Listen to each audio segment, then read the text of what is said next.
ल साथीहरु घामबाट हामी सप्तकोशीमा माछा चाहिँ मार्नु सकिन यस्तो छ 1 बजे 2 बजेर 45 मिनेटको घाम चाहिँ यस्तो छ हैन ल शीतलमा हामी चाहिँ बसिरहेको छौं कोशी उता भइहाल्यो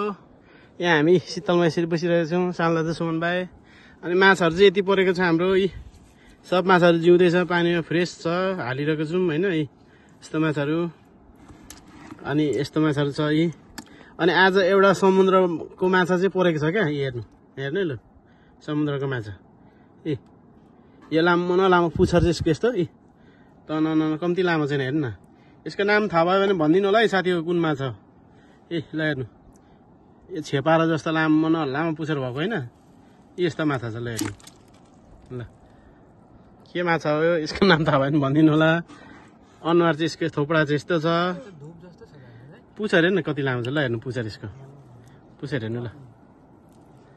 ल यस्तो छ साथी हो माछा चाहिँ थोथोरी नै परेको छ आज धेरै परेको छैन हामी चाहिँ यसरी काँस घारी अनि झेवा घारीको बिचमा छौं यस्तो झेवा छ झेवाको बोटमा एकछिन शीतल तापिरहेछौं